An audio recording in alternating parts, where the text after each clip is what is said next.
we doing here and where are we gonna go? It's like we just woke up one morning and then it's welcome to the show. Don't ask any questions, just go with the flow. Make as much money as you can, try your best not to get broke. Copy everything you see on the TV, from the hairstyles to the clothes, and don't think too often, just do exactly as you're told. And if you ever get confused, just turn towards the alcohol. You still hear your thoughts, they just turn up the radio as you learn to live a life of drugs, sex, and rock and roll. But in all honesty, I just need to know, is there more to the cycle than growing and getting old, living and dying, just to leave behind a happy home and a whole lot of property that somebody else is going to own? I just really need to know before the casket's closed, because I'm not willing to gamble with my soul, nor am I ready to take any chances. These are just simple life questions, and I'm just searching for some answers. Like, what are we doing here, and what is our purpose? How do we get here, and who made us so perfect? And what happens once we go, or is this world not really worth it? Questions we don't answer because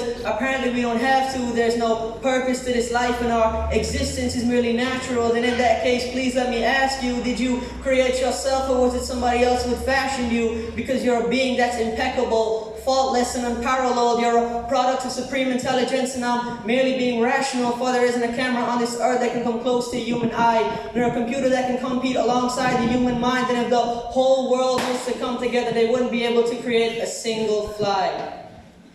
So many signs that we still deny, as science tries to justify that all of this could come from none, when it's a simple sum. 0 plus 0 plus 0 cannot possibly give you 1. So from where did all this order come? As everything has its origins, a maker, a creator of its own. So we can believe in the Big Bang, but I'd rather believe in He who caused it to explode. God, the creator of everything, along with your every soul, the ever-living, the master, the only one who is in control, unlike His creation, beyond our imagination. And no, He is not a man, nor has He any partners in association. He's on His own. And no, He did not ever leave us alone. Just like every manufacturer, He left us with an instruction manual, a book with 0 contradictions and miracles that are both scientific and historical, all revealed over 1400 years ago.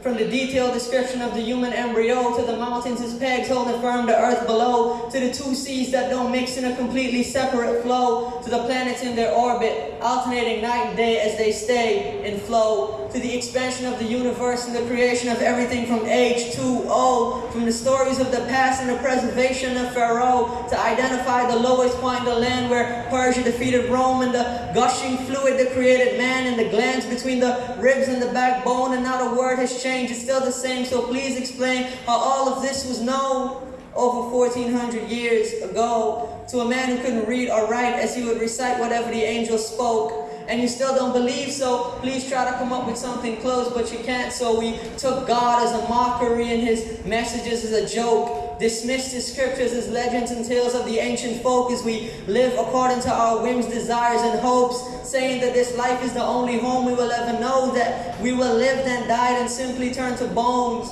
YOLO. Correction. When the grass dies, the rain arrives and it regrows, and God promises to do the same thing to your very soul and bring you back from your fingertips to your toes, as the ever-living, all-seeing, supreme being watches us so close, as we are surely being tested in our wealth, our health, and everything we've been blessed with. So believe, for you will surely be resurrected and be brought back to your Lord to account for every single deed, as He hands us our books and orders us to read, from the bad to the good and everything in between. You yourself are sufficient for your own accountability, so don't be mad at me. You were the one who thought He wouldn't come back to me. I gave you a whole life long to search after me, but you were involved in that which was temporary. Read. And glad tidings to all those who believe, but those who disbelieve, read. And don't let that day be the first day that you find out what your life really means.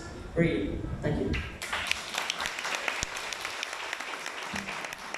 We need a better round of applause. We're live and kicking, so let's do it. And all we have to do is read. Just read, like this kid did. I think that was a good biography, if I want to say it that way. Excellent. There's so much that was heard, so much that was learned, so much that can't be remembered. So we have to read to remember. Thank you very much, sir.